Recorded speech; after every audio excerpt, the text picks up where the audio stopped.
A senhora quer falar alguma coisa? Eu concordo com que o Anderson, com a opinião do Anderson, né, a partir dessa convergência, mas assim gostaria de salientar também que essa convergência tem a questão da opção também, né? Por exemplo, a pessoa opta aquilo que ela mais também quer se adequar, né? Então não é muito generalizado, não é uma questão muito generalizada. Então há opiniões, há convergências, há opções que a pessoa, por exemplo, deseja. E isso, eu não sei se eu estou certa de fazer esse comentário, né? Mas acaba, sim, gerando não só uma exclusão, se não for feita de modo adequado, e sim uma segregação em grupos. E aí nós temos aí, basicamente, uma explicação, pelo menos do mosaico que se apresenta, né? Isso, um mosaico, exatamente. Porque a ideia de web, ela está promovendo uma segregação. Então tá bom, eu não gosto de você porque você é do lado X. Então eu sou do lado W, eu vou ficar do lado de cá e pronto, nunca mais vou ver você. E aí nós temos tribos na internet. O resultado maior, nós temos uma sociedade dividida, multidividida. Hoje você tem opiniões de tudo, conclusões de tudo e fatos de nada. Na verdade, virou uma grande colcha de retalhos, aonde, se a gente for verificar de uma maneira micro, a gente vai perceber que aquela questão que a gente também já discutiu, do abastecimento de informação, mas sim concatenar ideias para conhecimento, vai fazer com que nós tenhamos muitos pessoas que opinam, muitos palpiteiros, mas que na verdade nem sabem o que ele está dizendo. E aí nós vamos concluir que essas pessoas, em verdade, na sua maioria, são massa de manobra. Massa de manobra, né? São fantoches. Porque aí a pessoa não desenvolve um raciocínio crítico. Ela não tem uma criticidade mais apurada. Exatamente. Por exemplo, só pegando mais um gancho, né, com essa questão falada, né, a partir do momento em que se dá essa opção, né, a essa questão da convergência, né, a pessoa também tem que ter uma opinião crítica com relação àquilo, né? Ao que te convém, tá? O que me convém é isso, determinado, né? Mas e quais são essas consequências, né? A nível individual, a nível coletivo. Então, tudo isso, ela tem que ter essa dimensão, né? Eu acho que, ao mesmo tempo que essa convergência, ela vem nesse sentido, né? Dessa abrangência, dessa facilidade, ela também a pessoa deve despertar, né, deve saber que tem que despertar esse senso crítico. Parece, né? Eu fico assim, a senhora falando, eu estava mentalizando aqui a cena de uma pessoa andando com uma carrocinha ao longo do tempo e de repente foi colocada uma turbina nela e com a carrocinha, isso é uma metáfora, lógico, a pessoa tem um controle, né? Eu vou para a esquerda, eu vou para a direita, eu vou para frente, eu vou para baixo, então né? vou mais tranquilinho, de repente coloca uma turbina, 2, 3, 4, 5, 20 turbinas e agora eu tenho uma fração de milésimo para discernir. Exato. E eu só posso discernir se eu tenho crivo crítico. Exatamente, até porque a maioria das pessoas, elas entendem crítica como falar mal de algo.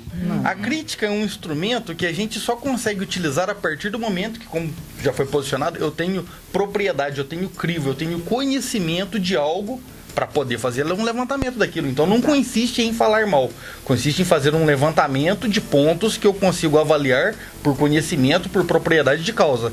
E aí quando a gente já pega essa dificuldade em que a sociedade de uma forma geral tem para entender o que é crítica, como que eu vou imaginar que um indivíduo que pula etapas, que não é abastecido de maneira a ter conhecimento e sim só um aglomerado de informações, como é que eu vou esperar que esse sujeito seja um sujeito crítico? Exatamente, né? Você vê que, por exemplo, né, para se formar uma opinião, né, não vale só apenas ter aquela posição sem uma contextualização. E essa contextualização, ela deve ser, né, abranger sócio, histórico, cultural, econômico, político, enfim, né? Então, você vê que é uma parte de um todo, né? Sim. Então, você tem que conhecer o todo, né? Para falar de uma parte, né? Porque está tudo atrelado. Verdade, porque nessa velocidade turbinada que nós temos, e por mais que pareça, mas é tudo fácil, eu tenho no celular, a pergunta não é onde você tem. Onde você tem, todos nós sabemos, porque ela está disponível para todos. A questão é o que você faz com ela. Como usar isso daí, né? E aí vem aquela premissa básica, né? De que a verdade, ou o correto, ele é sempre correto. Mesmo repetido muitas vezes. Mas ele fica ali. A questão agora que se coloca, nosso tempo, mais uma vez o relógio parece que conspira com a gente, contra a gente, né?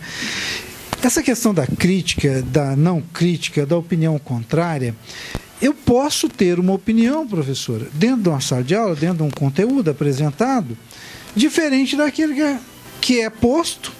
Posso apresentar argumentos válidos e aí amplia ou cria um tapete onde vai desfilar o que eu chamo de troca de conhecimento. Não, com certeza, né? Eu acho que hoje a gente tem que estar aberto, né? Até nós mesmos, né? Como professores, né? Nós aprendemos muito com a realidade dos alunos. Poxa. Né? Então, e ficar abertos a isso, né?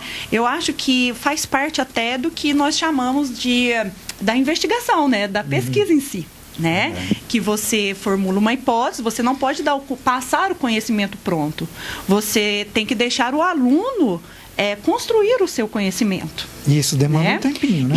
Com certeza. E você participa, sim, dessa construção desse conhecimento.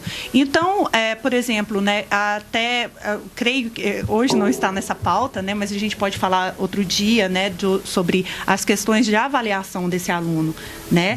Então, como avaliar esse aluno, né, que está despertando esse senso crítico de impor suas hipóteses, né, de mostrar, né, as suas opiniões, de mostrar esses resultados que abrange essa construção do conhecimento. Sim, e muito importante também, né, que esse aluno ele não pode ser cerceado na sua condição de, naquele momento, por estar produzindo, por estar refletindo, de forma que talvez o próprio professor que nesse momento está fazendo o papel de orientá-lo, não doutrine para o seu ponto de vista, para a sua visão, mas que promova a esse aluno o que eu já citei aqui, a imparcialidade, para que ele possa, né, deixar fluir. Formar a sua opinião, né, e seus conhecimentos. Exatamente. E o modo que isso servirá para a sua vida, né, para a sua realidade. Sim. Né, que vai ser única, singular. Hoje, bom, amigos, eu vou dar um exemplinho aqui, falta 5 minutos de relógio, o pessoal já está olhando. Hoje eu estava conversando com um amigo pela manhã e eu fui... Nessas férias eu fui fazer uma tarefa e eu estava comentando com esse amigo que essa tarefa me deu muita canseira. Eu cansei fisicamente para fazer essa tarefa e ele falou assim: nossa, professor, por que o senhor não falou? Eu tinha um equipamento lá em casa, eu falaria para o senhor como que faz, etc. Aí na fala dele ele parou e falou assim: mas não tem outro jeito de a gente aprender, né? Eu falei assim: é isso. Eu vou ter que ir lá, deixar minhas gotas de suor, deixar o meu trabalho. Agora sim, agora eu vou te falar, eu não faria desse jeito. Mas se eu não fosse lá fazer, não aprenderia. Não aprenderia. E eu acho isso maravilhoso, essa capacidade que o ser humano tem. É óbvio que a gente sabe. Diversas formas, né, de aprendizagem. Né? Não é única.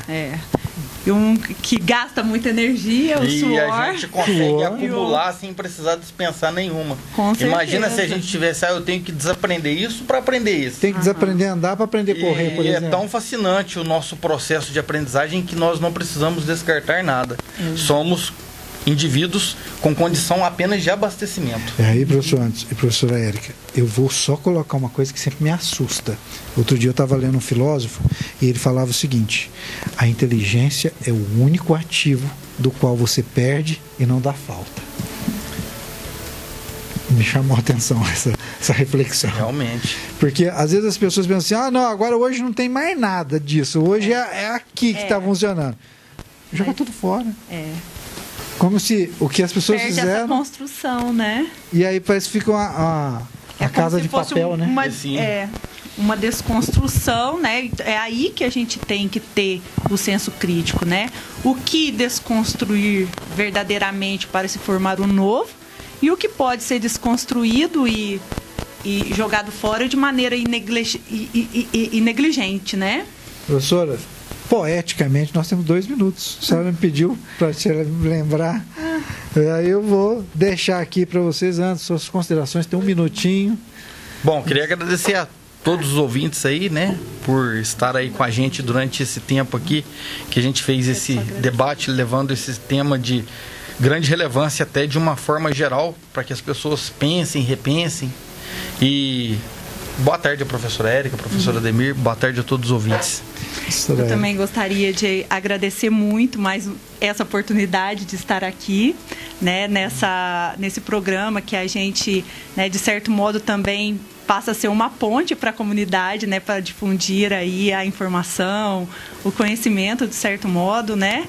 E eu creio que, eu espero ter, de certo modo, atingido, né, o nosso objetivo aí com a nossa comunidade, né, de Campos Gerais e região. E agradeço imensamente, viu, Ademir, a oportunidade de estar aqui. Estou sempre aberta a estar participando outras vezes, tá bem? E é sempre um grande prazer. E uma boa tarde para o professor Anderson, né, meu colega de trabalho, e também o professor Ademir. E é com grande prazer, viu? Muito obrigada. Muito obrigado, professores, por ter aceitado essa pauta embrulhada, complexa, que a gente colocou. Os professores aceitaram. E o programa Olhar Facica é desse jeito, queridos. Eu gosto sempre de terminar com uma frase. Hoje eu vou terminar com uma muito conhecida. Penso, logo existo, né? Implica um local. E se existe um local, então só sei que nada sei. Uma boa tarde para vocês. E semana que vem tem mais Olhar Facica. Olhar Facica.